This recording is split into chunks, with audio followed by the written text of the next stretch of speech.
Hello, guys. Good evening.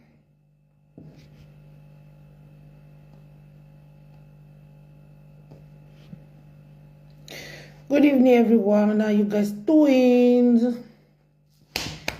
Hi. Please come online. Let's quickly do this. Let's do this. This is message, straight message to Smart Obaze.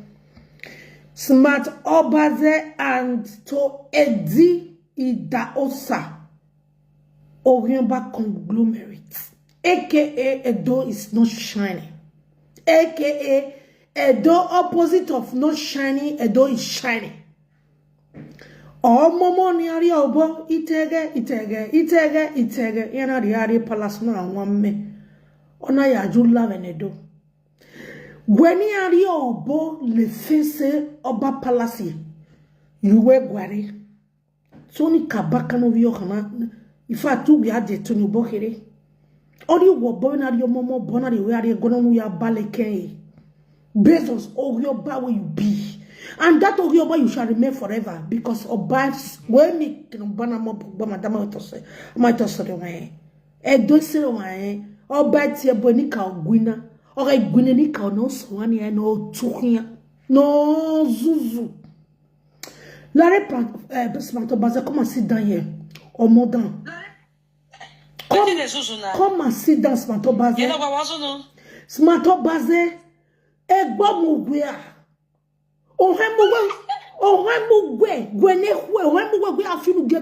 Are you crazy or something is wrong with you? Are you mad? Smart Obaze, your brother is a politician. Politics is a dirty game. You see us, we the family of Obaseki. No, politicians or a politician. No, we yegbe anything we politician or we yegbe no ma we gualo or we unda. Dirty only a politician. Yeah, a politician.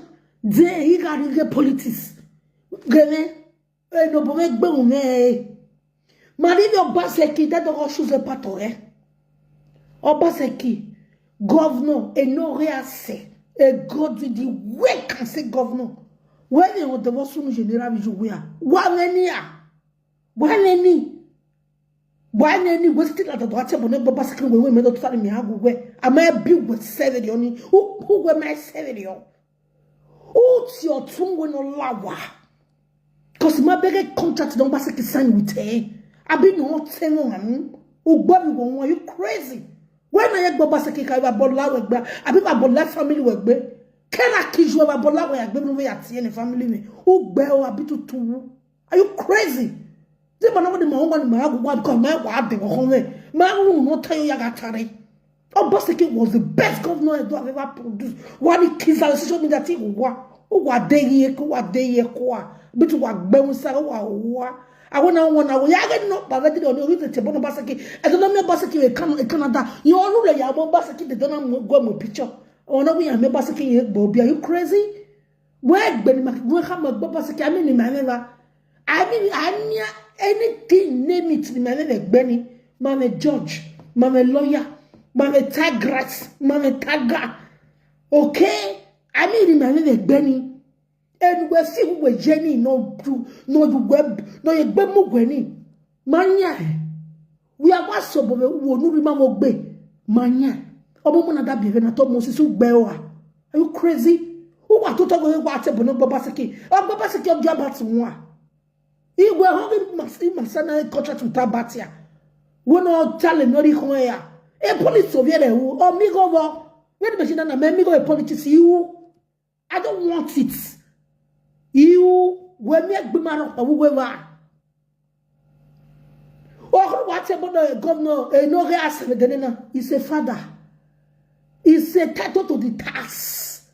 Oh no here governor no here governor no here anything as a politician what about eke all I no we do total we no total do ate bono Obaseki we egbelegbenire oh we na zuzu.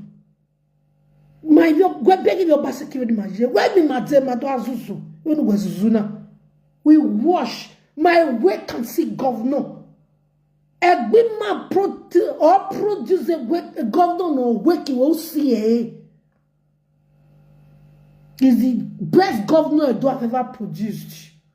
But mama, okpe I don't know say this one you take mama yo pe lo ngwa kama we ge ngwa golo wani who are the something what to ta why you tell governor no card no we are this we can see governor moving or you tell no na the talk 4+4 or not gele gbona nyan or you were not so why you go be na so why can na me do wa since we no measure wa zuzu yuzu wa nobody no man winning yo la toto no ro ayika no je wo head bashago the hag ni awo wo vi palo o police gavi palo uge because let of them khama even stama ni ado ya le gbon mi do ni rekere we ba be sunu siga no sivo be siosi igwa si be si vi awo wo kan we wo be si no na eitana ebesi oh si ebesi mi o ma se mo se magboro light mi awo kan wo wa oh collective mi palo o look here wo me mo na won ma wa de wo comment pa de ga boss ki die sitting go jeni go karule ariwa we kasi ini go yari de go kide de the only money you get from that group was ego to genocide gerere ana de nu gwa una ga fue e wa de na man bo ma soe hello ni aye besi wo kan wo ne hwemu other fe widow no hoa why toto wa assume your basket you crazy obasaki erukpu wa ba ya do state no je e do is no shine oni no hion ba ni ari obo iyege gregede anari obo ari egwa don't ya bala menwa where la de gege apostle ya apostle because what but basket where the baga you no nwe to igwe baga you no nwe to egbe wo basket woni bo basket gbe yan wo are you crazy egbe seti wo is a vacancy governor anytime any day cut me right wo mami mi we ni ahun no ya pe straight wa probate wa mo je kan wo ma se wa ya mo ye kan o ma wa pa 3 days wa ke mo ye kan iba he egide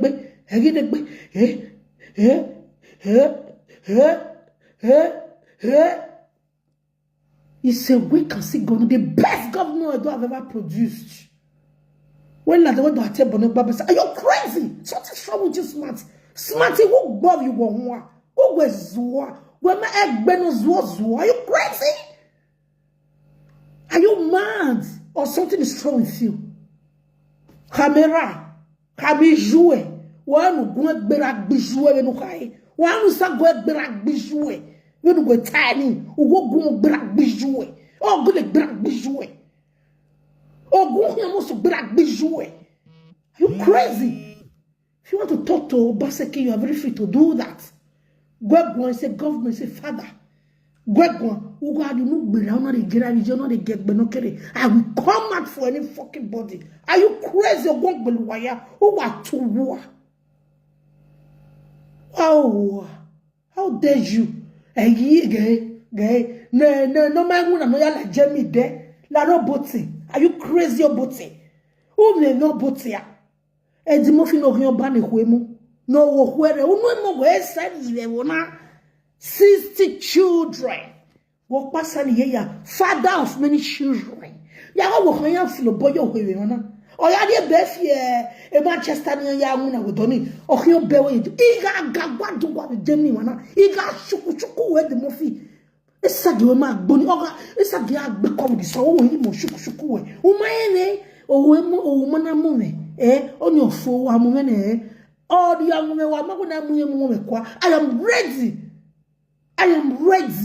where Nigeria ne wo man gbadu go any border me we are the go de ko Nigeria to hey when me say do to we bu we hey who begging when mu jake you hey o ma go to mu we ma to ago are you crazy if I bomb la we for national peace to read me how na azola kan we e ma go zatinya e doni no go ask of your gbe na kiti ya nene penede go ask of us in the penede they will tell you who we are the stuff we are made of.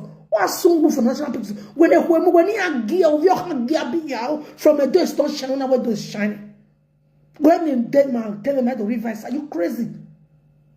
Get your post because of temple the basiki. Who look here or the most of go be joué? Who bear?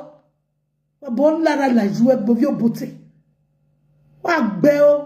Every night you don't know what you will go me. Even one of your basiki again. What's your name? What's your bucket? But me do tea bewe. Who is superior? Are you superior? Nobody has the monopoly to insult my family. What bear? Guy, smart who one look here when nobody want no dig work boy UK ni who soon war. Obaseki in the UK. Ya block e can turn on le river. Ya I am even if you I'm already there. If I am you, I am there. If you are big you tomorrow. If you are love big you yekwe. What you go to God do go bas ogun bijoué. Awa bera wa bijouwa e mo dan mo nera via makoko. Wa sungu for national history. Wa me khaba no mo wa. O wo have them you are stupid. Mo na ma plaster. We ka wa du we ka fige gbe agbi me ka ma gbe no zo. Ma zo be. Ma be ka di ta shaba for ore. Ori ze tie bono basiki bono rien de no me Canada. No. O wa gi wa ge. Uwo have wa gbọ́ ti ya wu na. Ka wi ya ko mi ba igbe ya ko mi wi ya wu. Uwo have o pa wu se ya e ko mu gbe we le Nigeria wa kiza be UK. O mo la di o ma ti bo abat no ya gbe. Bo abat o gbogbo. No go na gbera gbijou e no kai. Bo abat no era mi jouer. No we go basiki me contract me we bo no ya gbe. How dare you? Quand tu es bon, tu vas écouter. Où est-ce que tu es parce que madame, on a tiré guerre, on a tiré guerre, boy. Ah, bouboué. One nous tournons tous les lots, tu es bonne famille, maintenant, tu es une famille, ouais. On est dans la cave, vraiment, ouais, belle.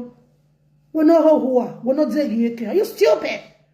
Dis-moi, on a dit, on va dire parce que est béni à la Dieu. Ou, argue, Obaseki have come and gone. He have come and go. He's still coming.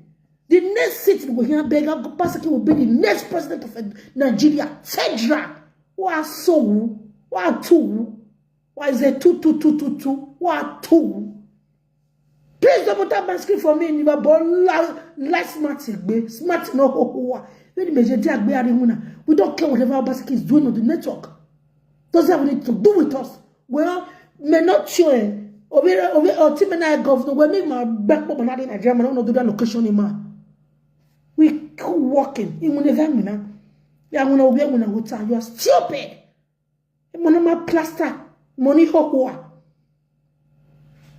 Your brother is a politician.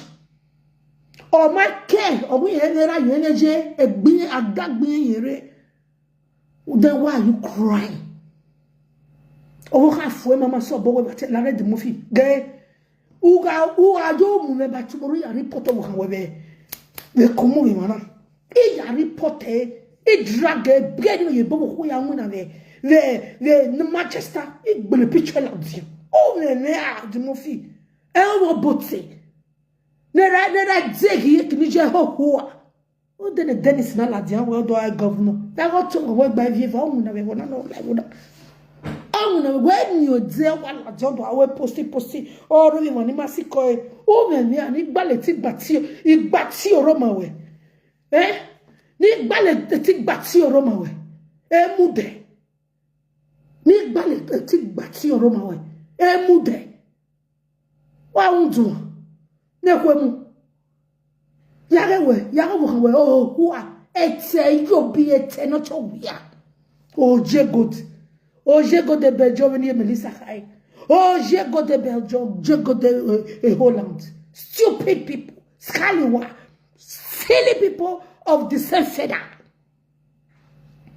Even when I report you, now we cannot ban me. I hear woman meet time.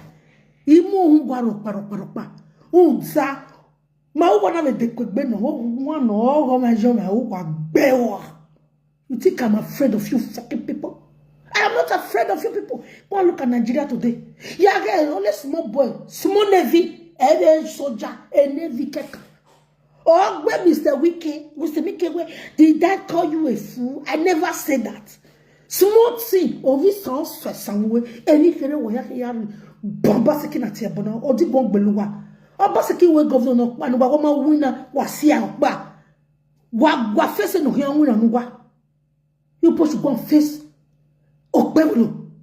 When you time, Mr. Okbewolo, man, need to know, but you come on, okay.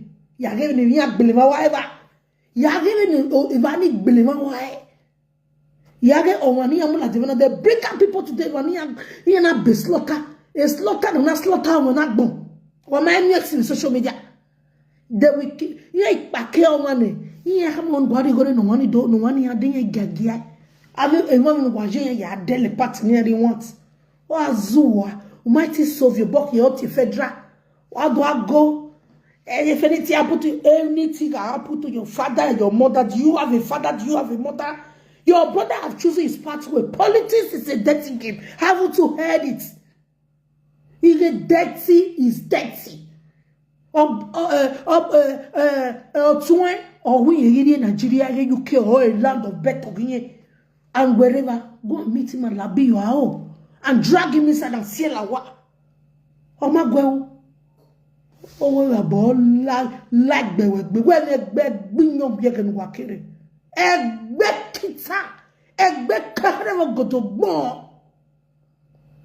When it's a bonabasikiva bola, why I go out too. Wow, a dear boy video, while that's here, a governor wa on board. And where you are going to have a governor nowhere no wa.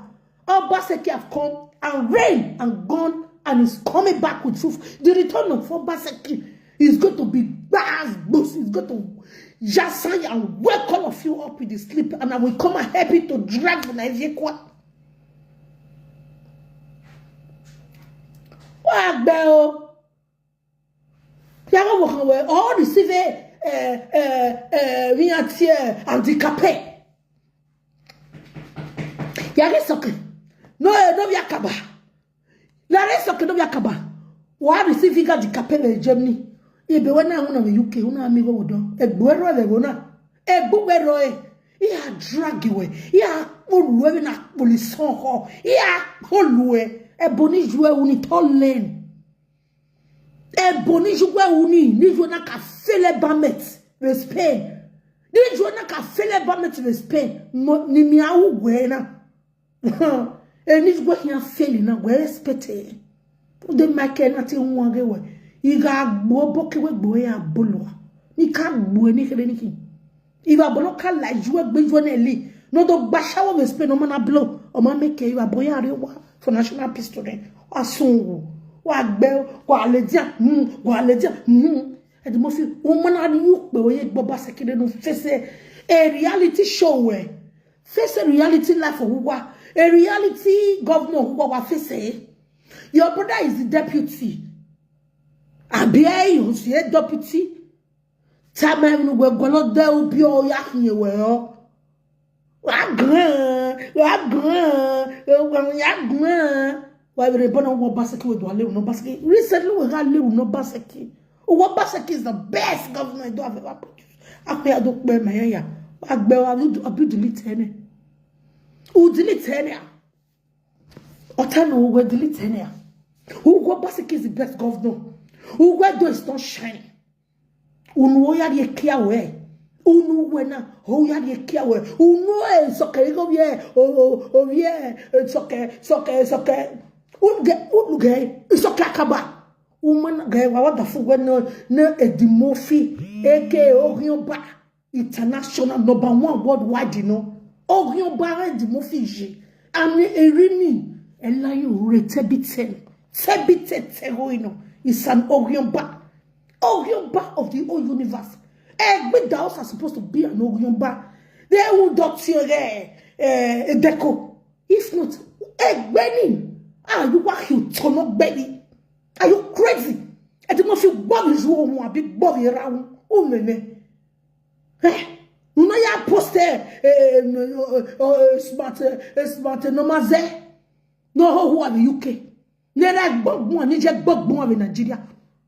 Not your body family of it. When you respect your family, don't insult other people's family. Are you crazy? When you break your family as a rag, you use it to click down and throw it away. Oh, Bob Baseki. Are you crazy? We are you know you come back Bob Baseki. Where not your Bob Baseki? We're going to betray him. We are coming to betray people again. We will betray you people again and again. Do your worst. You guys can do your worst. The Basiki have come and gone. You have reigned and left you people behind. Nothing to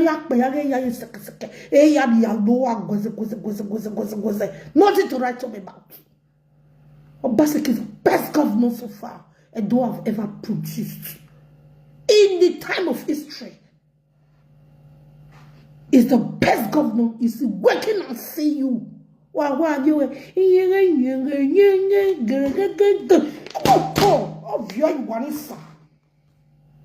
on wa vieji. Oh, wa tubu.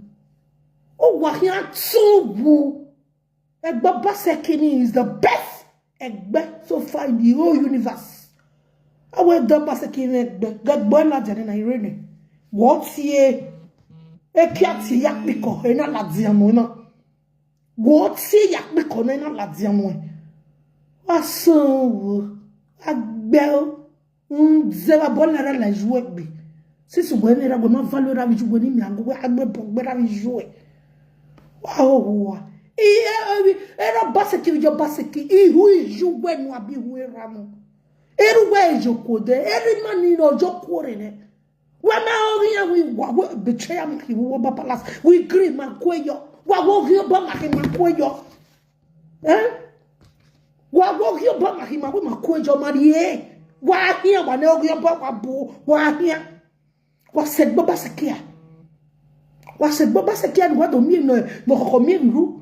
No, why me no Homiru? What manadio boy Babasakiru? No Homiru, second betrayal is coming. Oh, I must have your both you. Cannot walk in a hope above here. Oh, I thought what you put and what you book, what you may not show what you do. Why, yeah, why you go, why you go away, come back a basket. Or winner not banny. Why, bell, a bon like be. No basket on what? One basket talk boy. Oh, here talk west my top bazet. A bon ladder like rugby. Lare edu mufi. Edu mufi. Umana heje gbese. Wa mi emi no khomi ru nyami. O nyami. Umana ri unye ba sekinare. Because how ba sekio by government no dey know ipa. Wa ya tinya ni ke no kare no kakba. Wa ya tinya loki gbine joreba. Mi ameti no by ni amuje ni yawe awa brusali re ya ave no pa ni gulo ne wa ya tia wa ya nwenya bobe wa ya nwenya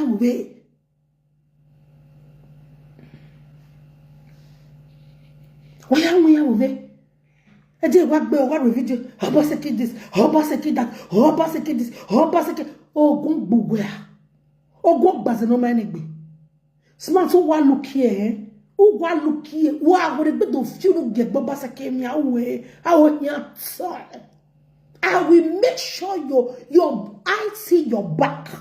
Yeah, make sure that all begging you. Oh no, I mean one respect. It's a governor. If you want to talk to him, talk to him. If you don't even have any reason to talk to him, call your brother to order. Where you know wajena, who are going to be in your Baseki will to agbe. I will be happy. But now try to get yagbe. Oh, I will be me on campaign. Baseki or Yerukbo. I'm going to campaign on Baseki. He's doing his own thing. In your over. So, Baseki and Baseki Molele, what's my business then? Do you see me coming out to say, Wale leba, wale le yule leba? Oh, we jo, who know 5 euro so bo, oh, the Ariwa, oh, we are fian no more. Does he have anything to do with me? do with the ongoing government, a part of God choose. Or you are giving a very dark man. Just like very dark man, they've chosen their path. It doesn't have anything to do with their family, their children, their brother, their siblings. It has something to do with very dark man, just alone. And this has something to do with Obaseki alone. So if your brother is there, he's taking his own path. He know the reason he is there. Me, I don't know why he's there. There's no more election at all. Meet and greet here. So, how does the meet and greet have something to affect you? If your brother is saying something, no cause I know one, doesn't have anything to do with Obaseki. Where Obaseki are no here, I won't like another talk there. Why the Obaseki to take over man like when that was a ex-governor?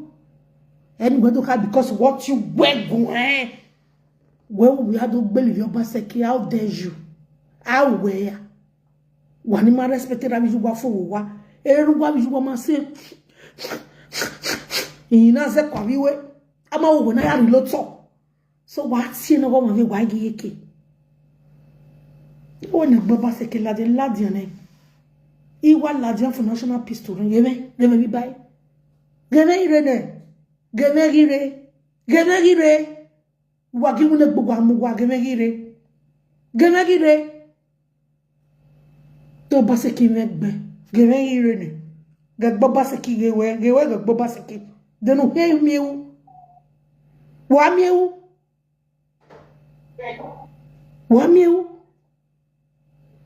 A bolla was built for national peace to Wamiu.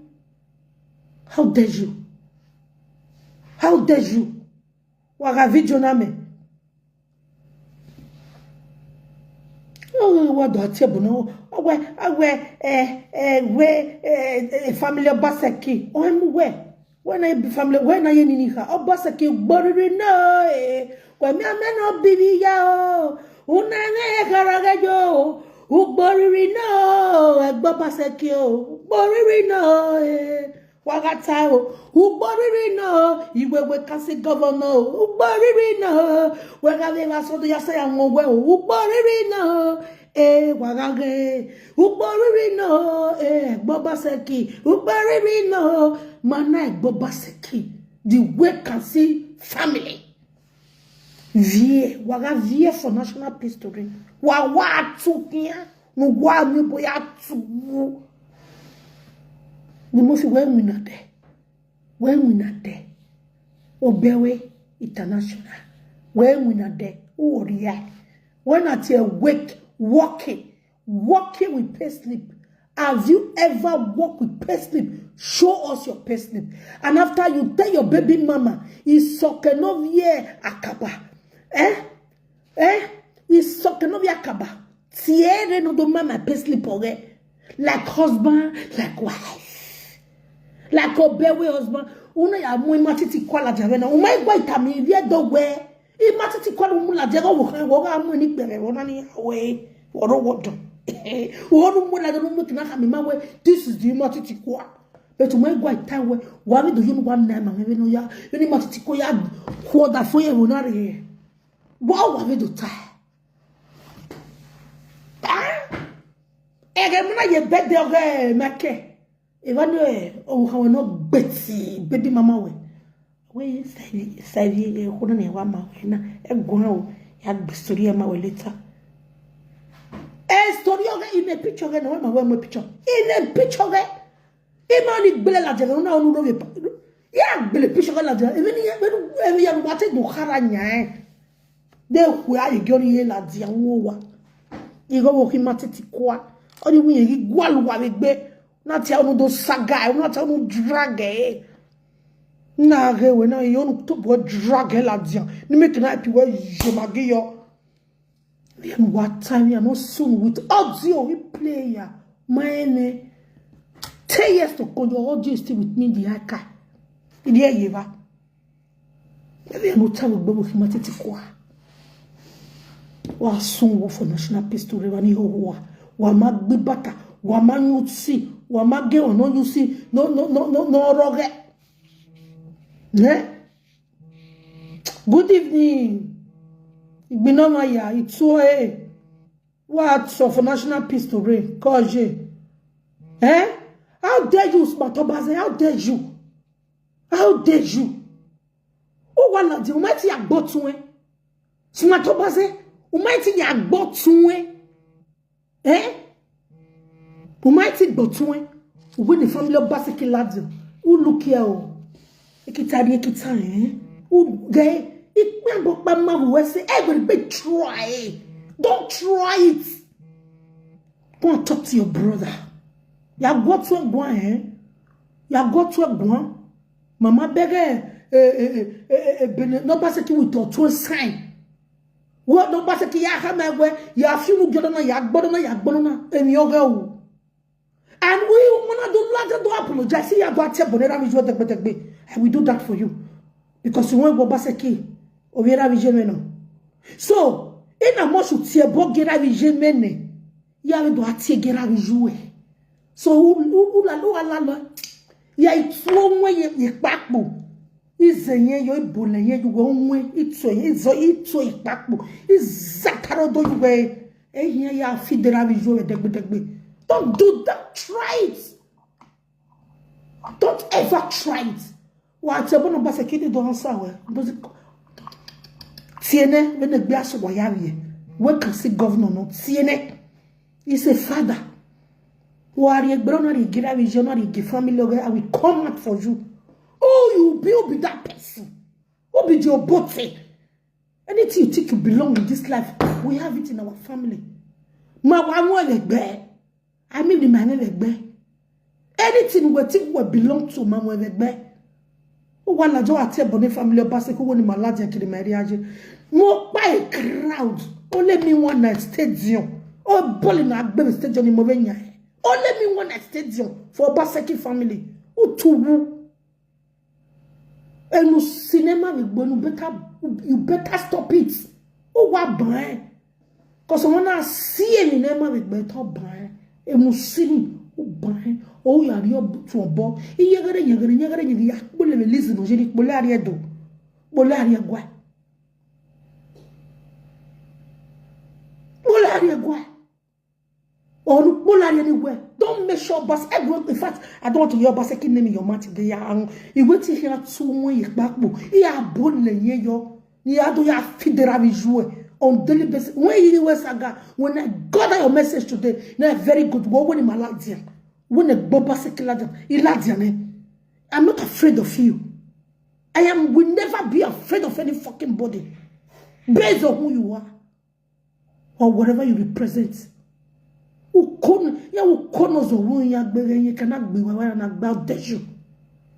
Well, never go back and face it. You don't say what. Man, nobody bring what your family. I will represent more by crowd, more by bested you. Yes, a bomb, I bever money. Go ask. In you, in your above, I must see like Ziama more like bay, more time away, or Mona Bigger now, most see like Bima. Don't try it. I want to be a tour, I want to see like Jamboy. I don't see your boy, go test for protection sake. So don't go there, don't go play. Don't just go play. Anything you feel blue, a blue no, a red no, a green no, a yellow no, man, a black no, I mean, man. Any beret at all. Don't try it. Beret. Rainbow, mokbaji rainbow color. Unene. And smart. Ugwe no Bobby one when I tell a Babaseki nowhere. I wear Babaseki or Ledo States. Well, I've been my Ledo States. Obaseki, Godry, and nowhere. The incumbent governor. The all talking, I do the work and see governor. On your and no regase etwa God will not basiki. Yoruluwa. Oruluwa never know it here, Ruluwane. O Yanu Nakba. A tonoge of 11 years, governor. 11 baseki of better. Mama judge, mama police, mama commissioner, mama anything, name it, all rainbow colors. We have it. We have it in abundance. How dare you? How dare you? Oh, Wahala Dey. who was sick, no one, we no one, I don't know who were you, who were you, back when I'm going to move, who one on la don't want to basket. Oh, mamma, we must see what would do Ivie or Pasaki, Ivie Eriyo. God, no go play. No go try this nonsense again. I'm not going to take a lightning with you. Don't ever, I don't care. Il m'a care. Il m'a care. Il m'a aidé pour avec elle. Don't ever in your life insult my family. Ma mama ni maguwade. Abu wewe onge e gono ba sekina rukpo eri ovie ti oya yukpo. Webi wo vi marapa lewa. I was here. Do you see me applying for any position in those states? We leave him to do his work. Now the way ti no vie iwa no gbekedo. No appoint as a commissioner or no appoint as an enemy, no appoint on a enemy or basiki. Don't want me. This is my question. To go marry an enemy not to what's my business there? You are not signing with Obaseki. You are a position of signing with Obaseki. Or my family major.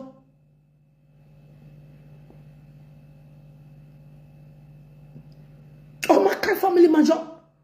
Ou la diance mato base. Nous bovera vijoun.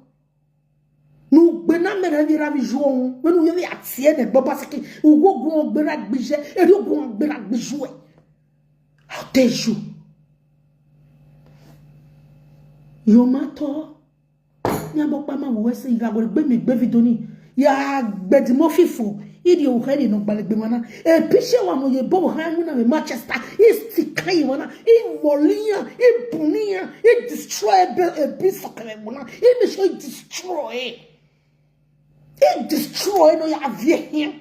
I will destroy her. Wa memu wa gbe. Owo ko we aklema di kape. Be jemi. Owo ko we sokeno via kaba. Ona aklema di kape. On brain ona amigo we UK. Ima show wo ino mugwa. U ino mugwa ye. It's a prison no. I dey gbefo na mo but the kinye ke na ri lo pun. I feel we ya kwa in Nigeria. Egbe ma we dey on my gwalian with Germany. Aso. Orule ya posted because of you get baseki. Ekwe mugwe. I will not shame. Ekwe mugwa tuwe vere governor na we kamo tuwe no dolu boji. What I do is not shining. Oh, wait up, appear well. Appear, what you appear well, no make that no maso. That was a Gemini to a dog belly. My hand wearing with dog belly and go to take the reading, mama. Really, I posted, what will you gain? We make an answer, but no basket walk out the room when we talk. Oh, basket, we are going to bet your ball when the door is not shining. Kabaka gives you back up on it, toy. I don't Johnny. You can't be post local post. Or what basket work bonus. Me go la toto go, mammy la toto, no tota. Honor you when and where. We palo, honor your hand bashaw. You say you go because of my singing of money I go go. Or my soap that I go. So yeah, what do I go if I do not have over? Yeah, block an over city. Una for the guy. To be a hay. Oh, go lave men who have you reverted on every courtesan. Oh, Balia Virebe, cannot my carrier in Nigeria. Morone, they will not go and ask. But I just feel like, let's say, your mind no J. Oh, be no J. No more good of work like oh. No more more koyajukbo. Men, you have to go and rant in social media. I cannot do that. I cannot sit so low. Any make no here now, they are hungry people. Ayo bo is okay. Obi ya deramoro. Edi agbe no lako make no yoju na yogo. Oh, go ke party yana we. Yana the jollof fresh no na azemo ariwa. Are you crazy? Yeah, hey. Cause ya go to bull egbe yawa. Ya go to go adiri do bololo atoto gbe yawa no te bonek bo basiki. Yeah. Ikboga mere. Ikboga. I sakboko iwe. Atarodo iwa yenye ni owe. Owe na ya gbisia we ko. Na ya gbewe duni. Iya bon we gbe ya wa soto. who do him no for 17 color na be cinema. Now we have say we are. Ina we have say we are. Ola Toto. If you drag me back to Saga, I'm going to be ready for you. Me avec Zakwaledi. Ne kaba. You have Zakwaledi. Yes, the lady of Saga, the lady of Zaga. Here is a boy. Here is a BT you. Umana handicapé ne soir. Morone, imu marba. Imesho handicapé. Ike soir. How dare you? Wahala Dey. Obaseki have come and gone. Orulu no pass why you can go jiva in wagwalo or wajena. Why not said boy what go? Where we were in the same group? Why wasn't that my group? The way Anita was insulting Obaseki, I went, no, I cannot take it. Go and ask. And what Obaseki was saying, Anita, how dare you? Wait to ta. Me no you can wait. I mean, I don't know your senior brother in me. And I will stop it. Stop it. I don't like this. Stop it because I don't know who's in this group. I will have your team, whatever, your team. Don't do that with me. I don't want to be part of it. It's a guest. I will need cow. Yet it totally say I'm here of your team, not you. And we need Benito and know me. How dare you? When in Menaruga, Meruga Potopoto with social media. We are going to like Potopoto on the family men. Iruwe, Moruwe Potopoto, more credit Potopoto. And I will tell you when I can answer anybody no need there. How dare you? I want to tell you, Palo.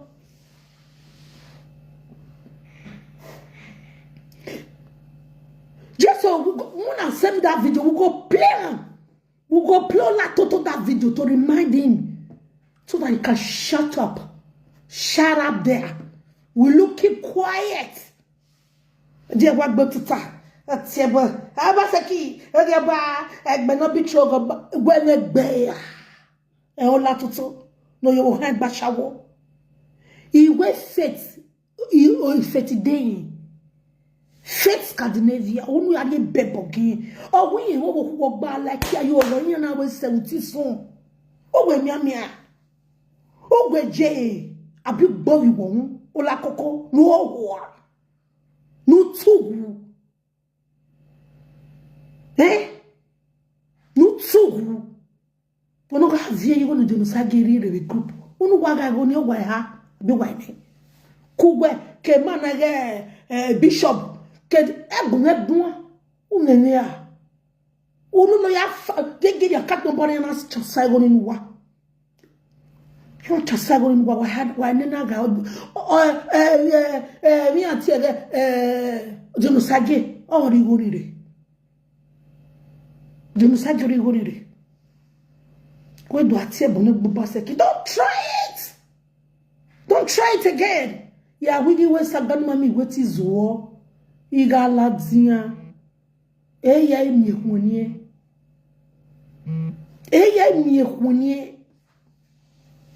what your pan boss a kid don't see 17 naira bi jouer all right times 20 70 times 20 ya tie you want to ipa pe zapo koyo do ye you e do ye ra bi jouer o de a ti wo do mo gbera bi jouer o do am I gbera bi jouer since there. Me wa gbero go bi jouer avie picture wa gbinya ayi o ti o ba se ti o wa gbera bi je na yes mo wa ron e don't ever yo la koko vie chifi nyani mo doria abemo not provoke me o not drag me back to Saga. Smart pause, let it be the first and the last I will ever see you insulting my family. You dare not. If you respect your family, you don't insult other people's family. Don't ever in your life. Or même no cinema. Meno one man squad. Ivie Eriyo or Pasek, aka Azamama with a reason. You are okay. Don't ever. I'm aware you are. Egbo ba se kini agbena owi ana. Ima legit.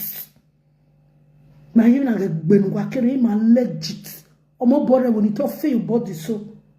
Omo wore woni you body so. Skyscraper ni makia. Ima for national peace to exist. That bad thing got to go on social media, go and call into order. A UK by virgin. Yagbe, yakbole.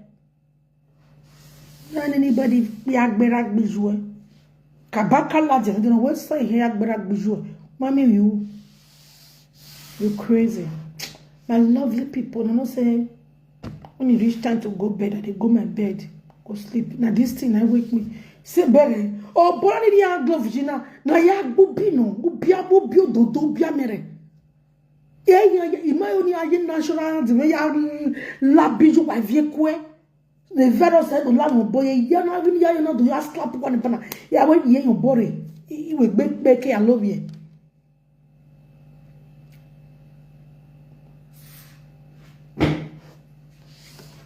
Look here, oh, smart up said, "Don't do this. Don't try it again." Don't anytime I am not live video now will bet a bug a family basiki come to order here the mafia we have here and the mafia will be what fear what gagalizia. It was a right house. It was a reporter who anti-cape. It a reporter the cape no we are reporter. I want to be one of Manchester yak boleri. Yak boleri.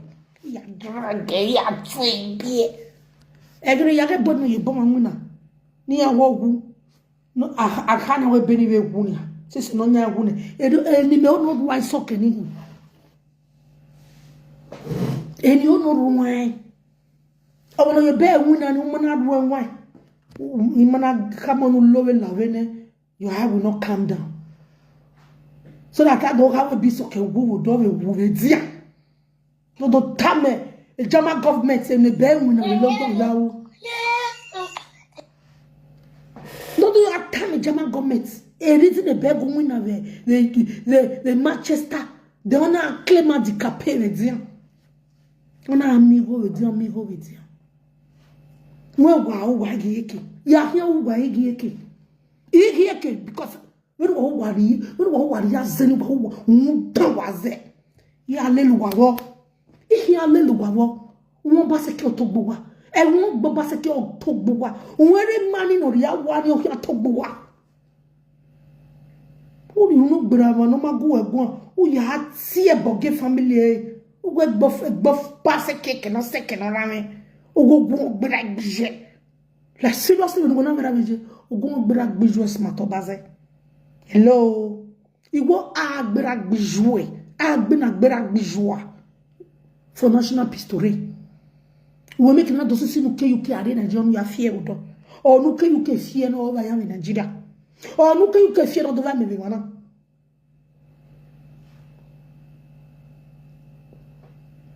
I was zebra no me gbije where we kere yen uve na. I want to walk around now saying but we movie kwen no re. O ti baba si blow blow. Era me we ga fear here. Oh, ti baba si baba. Oh, ti baba for baba muna for no baba yi muna for no je ni kapa se yi wugbo wa. No baba wa. The oba se kimi bo de wa ya wo wa ze. You fight the good fight. Dole yaji, the oba se kinara ma mi egbe eyin agbele ma wa. O man o de ba yi me no go wa na nya. Oba se ki wa ya go. Be wo no go riyan wa. Smart baze a criminal no. Mwebudo za mwari wije ya gwo evaji. O mwebudo za ki Nigeria de mwade London ki no do gwo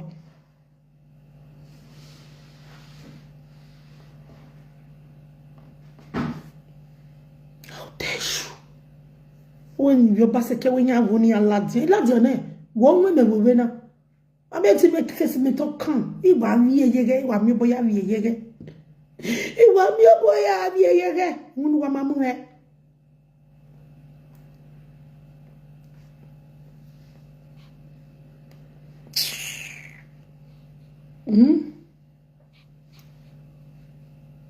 Probably try.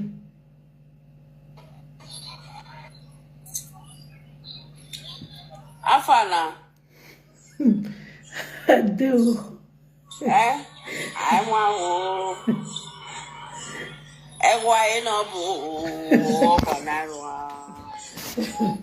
maybe I get by now. Yeah, what man for national peace to real. You are provoking with an. Now you might plug it for me. Smart enough, smart or baze. What's my having?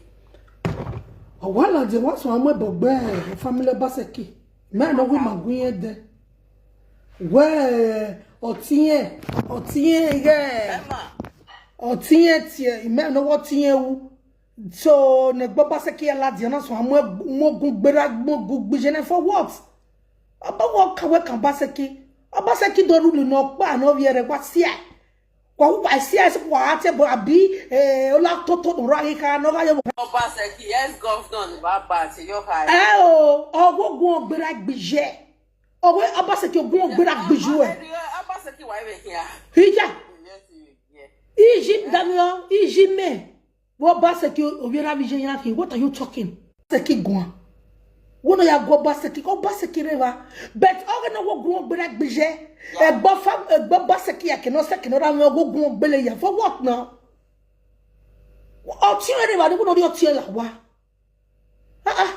Why beg baby, when I get away, son? What's in that basket? You said it's in a battle because I bought what's about the family man. I bought what's about the family man.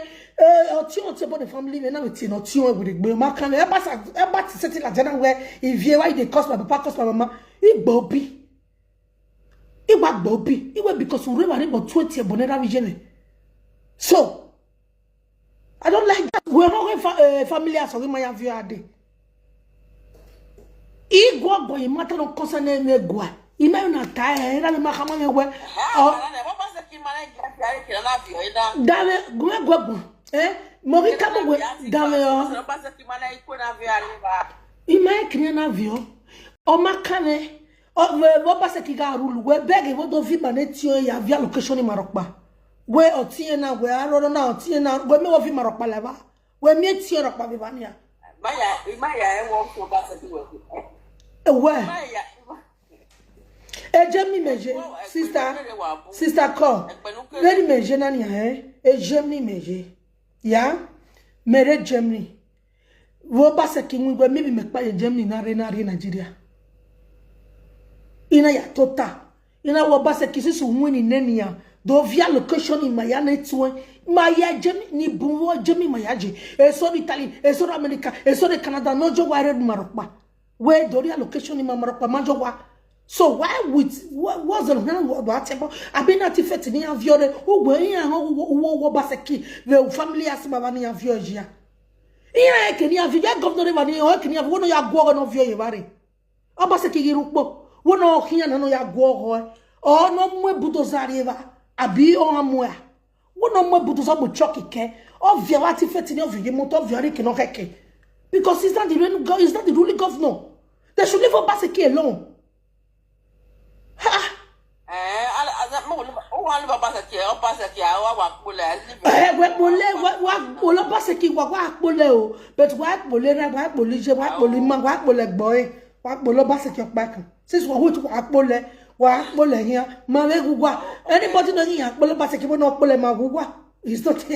It's not have anything to do with us. Wakbole, a governor no, or Warren, or here, a economic say, or the lay here. I want to yak my governor, a Tedori arrest, and my we are arresting him when you walk by.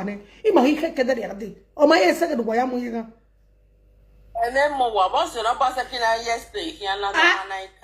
They no explain, you are, they cannot explain. Platform about him. Where walking, what explain, what time, major door, man, watch anybody. Where you know what time, no explain. Because he never. Oh, you have to explain. You have to wait out what so you must tell me the reason why you bullying. You have to tell me. What are a platform Obaze, Revenotsa? Adjust your camera. Here just TikTok when with the camera manager. You understand even now? So when I go replace a buzz over the only about a buzz or whatever, or here what brady platform near Yakbole, Baseki, I smart thing with video, or go be rugby share. When you know, but when I'm a ravage. I will see that I will do for national peace to reign.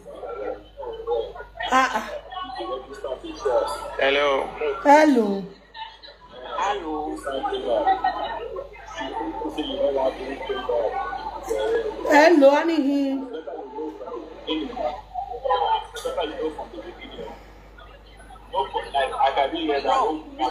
Yeah.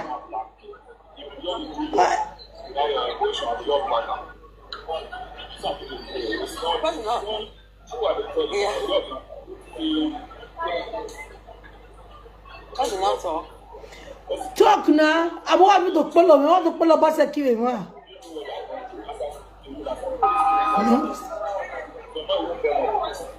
Hi.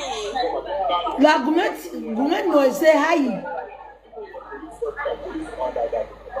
Voje isi di mi je obede. Edo ma doma. Edo jena, edo na ri mi na. Edo is shining. I can't hear you guys though. You can't hear you guys though.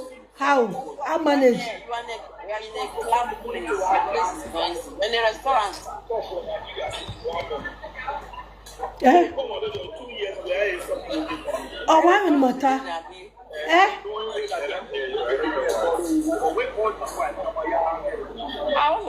What can I hear? My everywhere. What they are saying that. Put your earpiece. Put your earphone. Like you are the restaurant, right? Okay, you guys hear me? Yes. Let me play the audio because I don't like what I eat. So when you are collecting salary, you have like this prior. JC, can you hear me? We are hearing you. Alright. We are hearing you. Land are clear.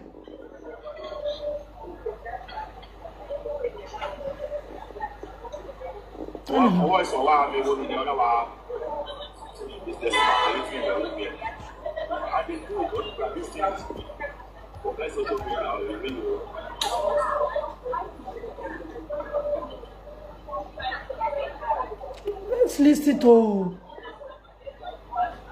I understand. The muffin no what? The muffin no Orion Bar International. Wazua. Hello, can you hear me? We are hearing you.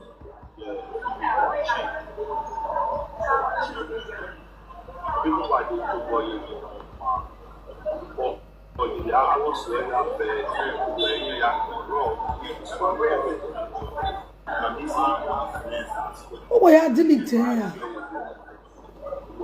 I'll try you. I'm gonna listen. What damn you? Two video. Make for the show man. Why we say that they are part the show man? I was like two 8 years for governor. Abasaki appoint you one day. I'm gonna listen. I will talk to you today because why?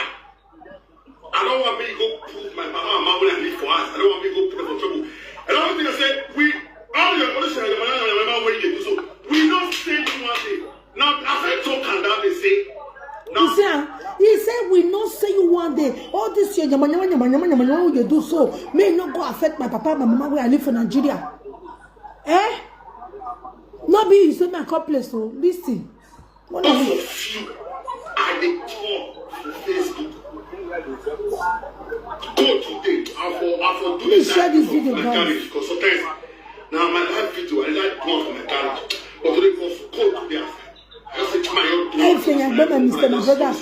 Mr. My brother, Mr. Smart. Hey, go on, say. What one who went on him. If I go here, where have you, where worry, or my camera.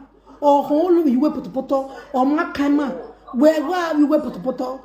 Do have my way, but a back of Ravina, woman of yellow. Yahweh never do away, a problem. How dare you, Daniel? Put my shoe, put my clothes, I'm probably sleep shoe. Come on, Masaki family, come on, Masaki. Now they will make me. Our Masaki family. Where we not do that video? We they do live video. See us for here. See our Basaki family. See us for here. We they do live video. More than listen. See us now. They will be accepted. Bebo. We give more by stadium. We born at Bebo Monia. When they call back and wire, una when they play voice record, they give back online. Una don't get Facebook. Why will that video go back? Why is it now? That one, none of the same message. Don't know Masaki.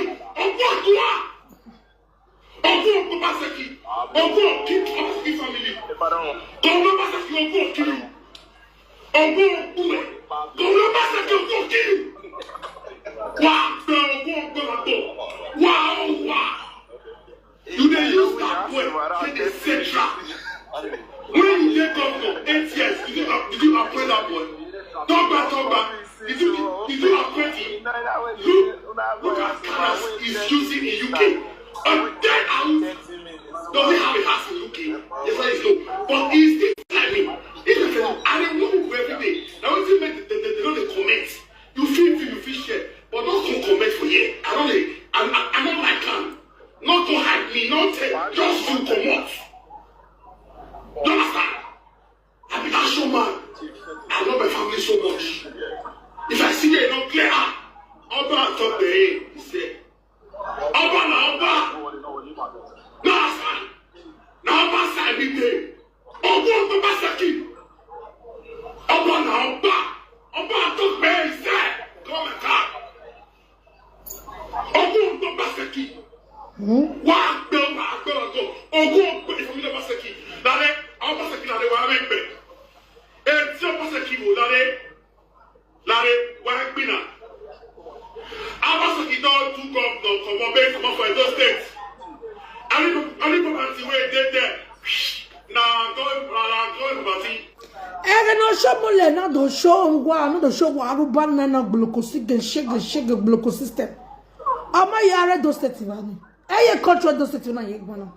Ari Obaseki. Is it not to show mole? Is it not to show mole? No go on agbe family we go Baze family no go on agbe wa ken go sek no wara no go digu o guduku no go ba na agbe legbo egbo ba smart Baze. No go on agbe family no go on agbe agbejuwe no we atie no go agbe agbejuwe. Thomas to agbe agbejuwe for national pistol. Egbo Baseki ge me na be mo pa agbe stadium. Mo agbe stadium mo be nya bo na agbe ma. When we go back Bijuani, what no Baseki, what we have me be. Over where you better Baseki, but you get at Gije, you get family ni. When family were ma with man. Ijo. Come. I will. When ma will be me. Yeah, why am I buga for national pistol? For what? Who does that? Damio. Man, Abaseki, you don't do your 8 years. Come on for those 30. Now they use somebody picking again to the fat wall. Abaseki, you don't wait, you don't get that video. Where will that video? No, we are few where they are getting put in the UK. Why are gear? Where beg a video no ya gear? Where beg video no Baseki ya gear but no ya tell anything no war.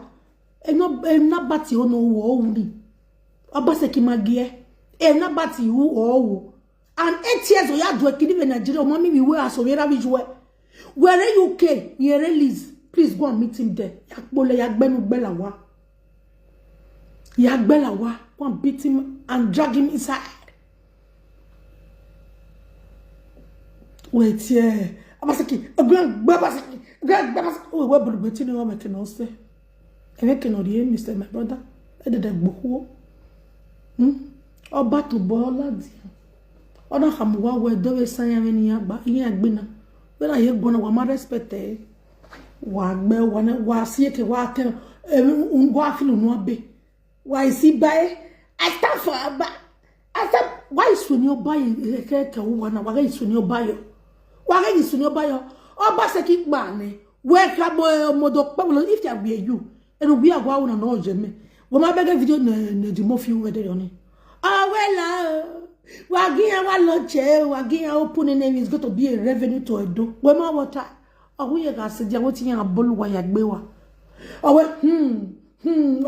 wagun kakpa ne ya ipa ne ido boluwa ya gbe wa idiota is coming for you people wagia pa wagia de ne wagia kasi dia wagia se dia ne no kai o ya san boluwa ya gbe ani yamana gwawo a video when you post na again me aso I posted a picture on your bow hanging in Manchester oh vanye oh give me at police station when they attack me aso ni di dausa itu ni magbale gbewe baby mama ge ibe ga mi awe e botion e bo ko tion ya mwere oh e tesi no ga die oh ala lo wa pa gwawo ni ta egbo ba se kekere egbo wi oba we mai won me be No, la roba security. Did you give my mom and that security? Security of what? Of what? Did you give them any security? Are you asking for security? But you live in abroad. You do a cover for 8 years. You don't get no security one day. But you are using that time to be looking for trouble all the time. Really? So why you do that? Oh, go back security. Go away. Who be all those ones? He will tell you every day. Regardless of which they happen for that one went to UK. Now you know. No carry a rich man, my family has. I don't carry a rich my papa. No carry a rich my mama. No try. They know. Now no. Ogu on baby wa. You hear me so? Ogu on baby family obasaki. A family way. And don't compare to la rewa when I video. Nous tell you Ogu on boy. Abasaki family Ogu on Abase family Ogu on boy. Ragbe o. Wa sun wa. Abasaki use somebody picking etc. Ow. You then you can wish guy. Ow. I think it's a set trap. Why I set a trap here? How? I think it's a set trap. I tell use your brother set trap. Boss I tell use your brother set trap. And no but was and no no wuni. You quite read Majinania. And no cost any more. And no cost any doni. My beggar no cost any palace. My man I had time, my guata bed. My man my boy era one money ma. Anything no cost any palace. I get on with you pay yo. If you pay because woman want to taban, you will not go against the rule. Then we got a problem. That is why you see us, we don't want to talk about it. Let us solve it the way it's supposed to look like. Oh, but if you back we government no finish it 10 or those states. Woman, what you boy, but what face up level. Oh, but when I want to want muchila river, nene mowa. When I want muchila here, no ya pack a artifact in no river, no pack in smart. Smart we are all the UK. You're supposed to be Nigeria and join the touts, the Agberu touts. Go and join them. They buy. I say we must see na kabe ofu see la jabe dokpa. Wa ya go konko. Oko wa red dowe na wa gwana. Man need dey you train waje.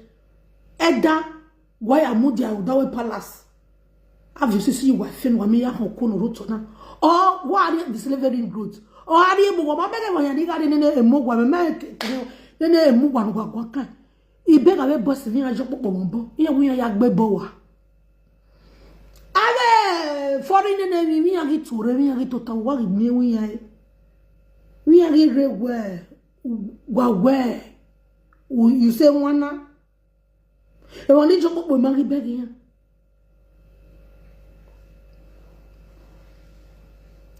We smart. Mame we ne smart na. Lare we smart na. Go to go. Tear back to order. To go tear back to order. Kwetie to oda we kama batu wono ya gwale mu na UK no mu na kekere.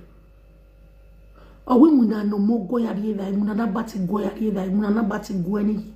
So si aye no je. Every moment la social media Kerima Kijima Kotima ke money ma bia o ke ni mama bia o ima ye ya so esidi social media we ma ka o. We ma so abati wa we joge ya so a seed o meret mi ya tie bone gboba se keke no ra wo gon gbele ya gon gbuwe abi we ma gbe ni kere o me for national pistol gbo bi wo won o gbo gbera gbeje lare smart o gbo gbera gbejuwe akwa ya sheke do guni meti na do gbera gbejuwe ni when what I see we like so much back is zatarodojo iya je konera wi juwa we dey agbe wa we be try wa go baseki go no problem is equal to the task. Is a governor or governor one for 8 years on agba onanya inu gba ye sojina you la koko no raika no yo ga agba shawo for many years o ga na mo ko ya agba shawo o la koko na si bensi ni palo yana do de ko kana ga de la ko mo khare ke ko pa e kya de wo la koko na o wi shi for that matter e kana ga de la ko mo khare a pe ko na ga salo kuta igbagba ipo pa erike ya de wo la koko na ti ijare ona ka se besi e wona do wo hanye kporo je 50 euro de wo do aguba se ke go me wo ko kuli garaba ye you crazy who is what o hash adafa shawo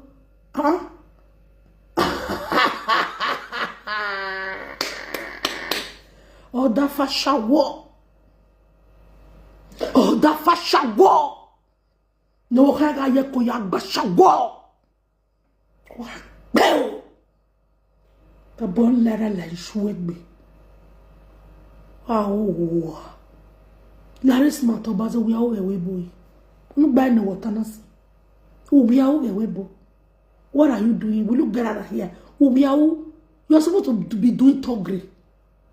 Yani rockpopo. You do popo jini. Go back to Nigeria and do. Remember what that what to the basket babania. You will do it, you don't answer. Basaki me gubea. Eba ti bono basaki ya rinya de ni ame basaki we Canada ya mo basaki dede. Oh ine o re baba dede. Yo baba dede. Oh yo na gati baba dede. Ya ni ti baba dede ne na lawa. Oh o pawo ani to no ro wo yan gwa me basaki yan gba obi. Yo why first person okay go basaki mo picture na post mene gake omarigo politician re Anita Chaba omarigo so wo mi oba se kuno amodede na go me picture go no we award the ko ba se kitu mana gbo bi vanambu ubi ododo yan agbe. I was shocked. Oriri gbe ko me o oriri gbe ko me o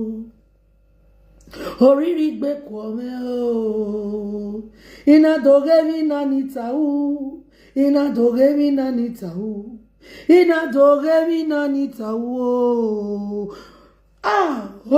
gbe ko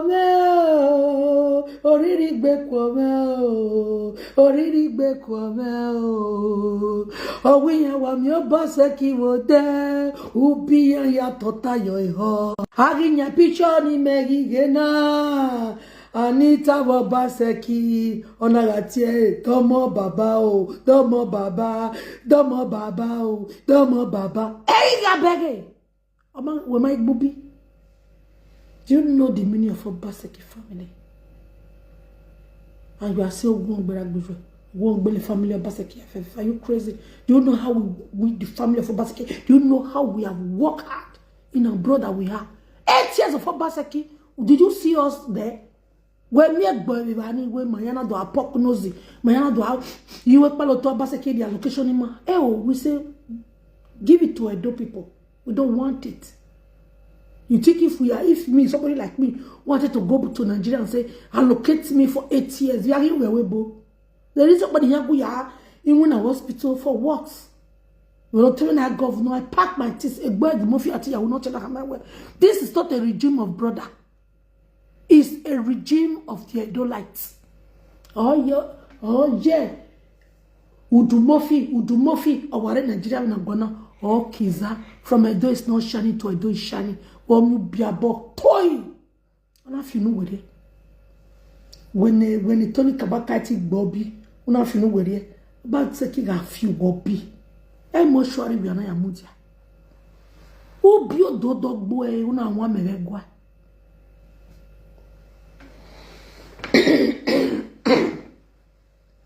Sensitive matter is being decided in a sensitive way.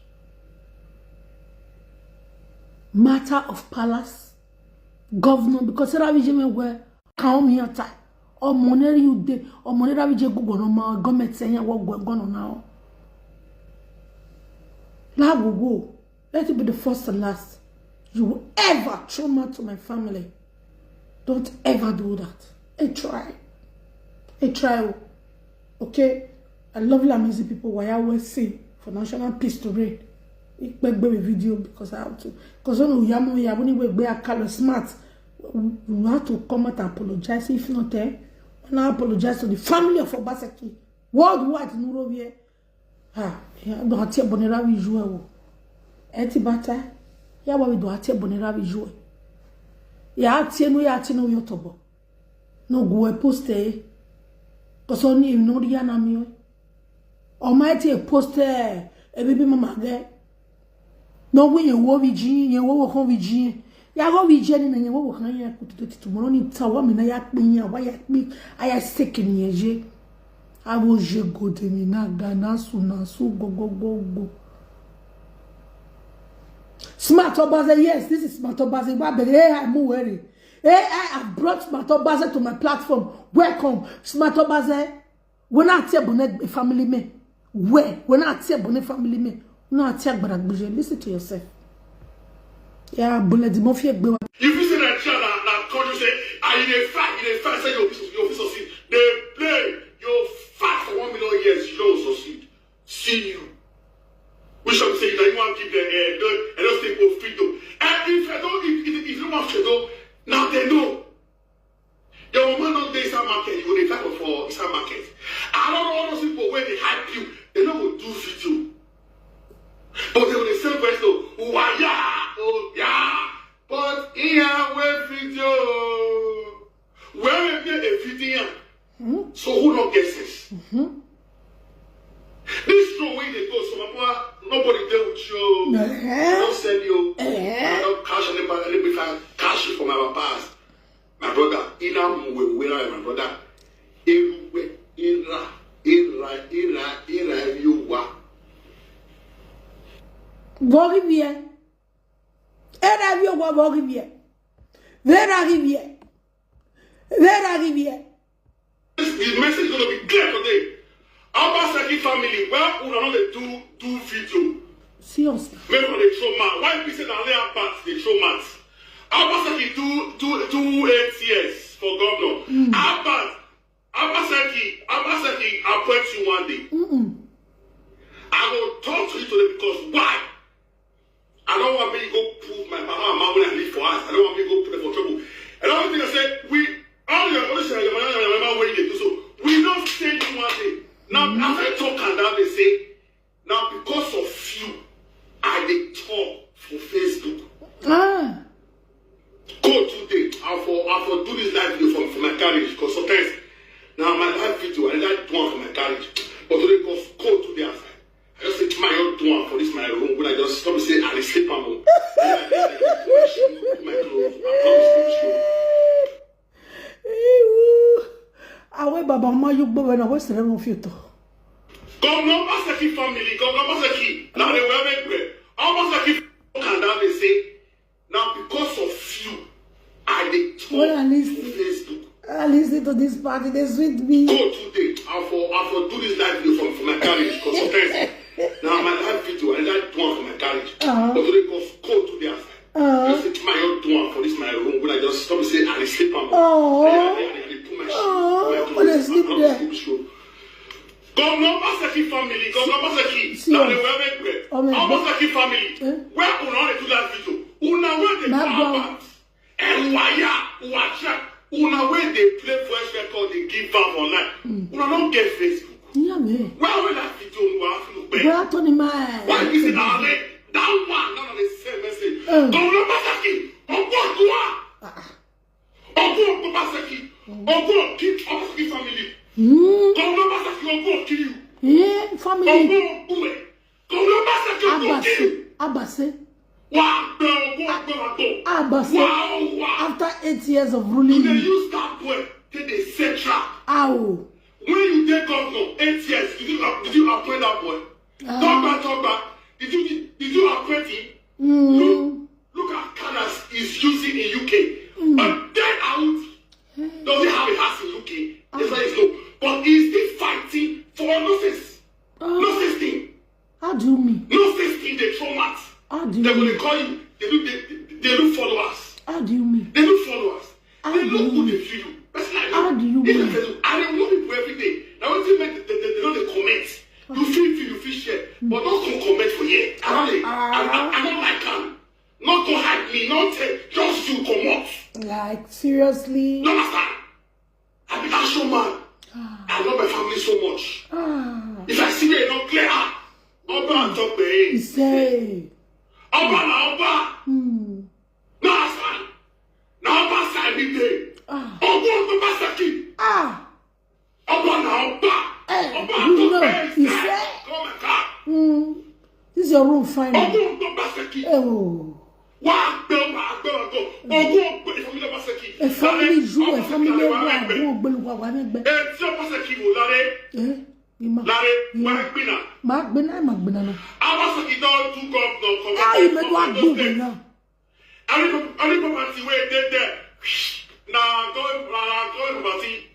Make Abasaki, you don't do your 8 years, come on for just 30. Now they use somebody picking again to the fat one. Abasaki, you don't wait, you don't get that video.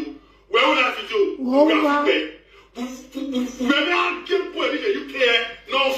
are your Abasaki and the we care. Did you give my mom and that security? Mujaneo, smart, Larry, smart, the small boy. Larry, baby boy, Larry. Oh, we are your Abasaki. A governor go you. A governor na bege. Oririk bekwa. Owe gugwa. A governor yewo. A governor na bege ikube governor. The way can see the onunwa governor of Edo State. Owe habebe. You know the security near Avijua. I've been about not to. You know, he's a politician.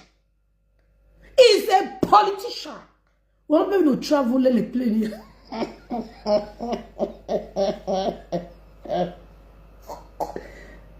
Are you jealous? We're jealous of to where? Where the hell are wa? The visual are wa? The visual are wa? The visual are wa? Did you give them any security? But you live in abroad. You do a government for 8 years. You don't get no security one day. But you are using that time to be looking for Trump all the time. So why you do that? Oh, go Basaki. Go do it. Who be all those ones? Abase. He will tell you every day. Regardless of what they happen for that one where they UK. Now you know. No carry arrangement my family has. I not carry arrangement reach my papa. No carry arrangement my mama. No try. They know now no. Oku obe wa. You hear me so? Oku obe from your Basaki. The family. And don't pray to na when I video. No we tell me boy. No wa go. Kabaka moa. Abasaki family oku obu wa. O we no gugu agbara the family we na. Oku